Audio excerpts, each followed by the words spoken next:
question of the day is, when are you going to stop making excuses?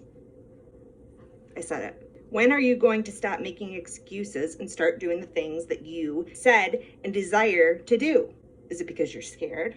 Is it because someone may make fun of you? Maybe it's because you've done it before and it didn't turn out exactly how you envisioned it to turn out. We cannot expect to reach success. We cannot expect to reach our goals and our desires and fulfill our passion if we aren't willing to get messy, aren't willing to fall flat on our face and have the passion and the drive to get up and do it all over again. I've been listening again to Mel Robbins' book, The 5-Second Rule. And if you have not listened or read that book, it changed my life the first time I listened to it, and I'm picking up different messages that I didn't pick up the first time. So if you don't know, this 5-second rule is all about taking action before your mind allows you to back out of it. So Mel always talks about how she came up with this rule is she had a hard time getting out of bed. And so she saw this rocket launch and had the idea of, if I count backwards from 5 and go, that'll maybe give me the drive or the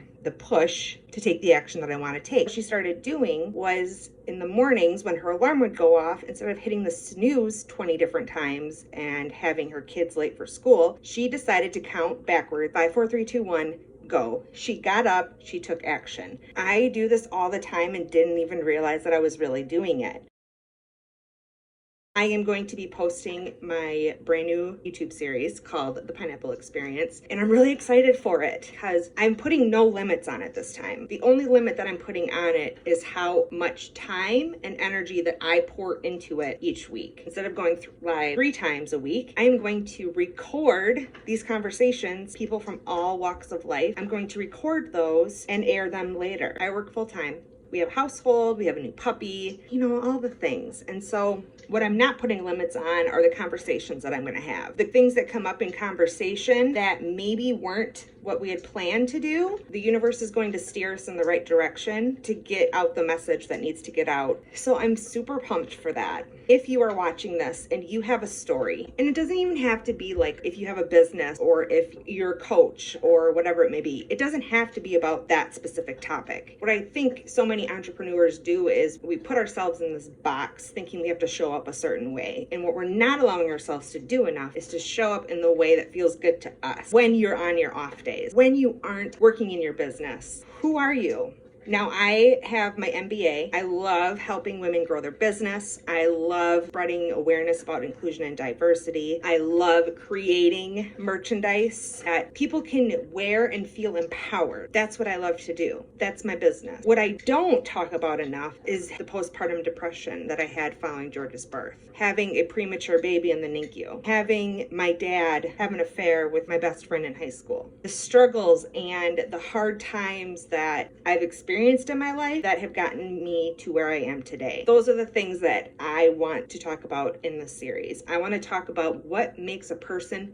themselves. What is it about your story, your experiences, your beliefs? What is it makes you who you are? It's when you get into those conversations that change happens, that you make that ripple, that you start empowering and showing others that it's okay to be yourself. And that's what we need more. We need to start being okay that someone's not the same as us. We do. And when someone shares something with you that triggers you, it's those uncomfortable moments when instead of getting defensive and trying to state what your intention was, we need to start looking at the impact we're leaving. And you're probably thinking, Justine, why are you saying this now when you just said you have to be willing to mess up? And the reason why I am saying that is because those are the moments when you grow the most. You can show up and talk and speak your truth. And if someone comes and says something to you, there's a difference between it being a blatant asshole and someone having a conversation. I know on TikTok, there are some real freaking douche canoes out there. But there are also people who aren't fully aware of the words and the actions and the things that they're putting out into the universe. And when they're called out for those behaviors, they get defensive. They start feeling bad and feeling shame for something that they said, and then it turns into this huge outburst of we just need to start allowing ourselves to step out of our experiences and our perspectives and see things through someone else's view. Your experiences are yours, and you can own those. Own them every single day. every single day of the week. Own your experiences and own your story. But don't let your story be the definition of everything. That's what so many people are doing, that is causing a lot of damaging and toxic behavior. We have to start allowing our brains to reprogram so that we can see the big picture and make this world a better place to live in. We need to start appreciating other people's differences. We need to start celebrating people when they do the really scary things, even if we're kind of jealous because we're not doing it. It's time. I will see you all next week.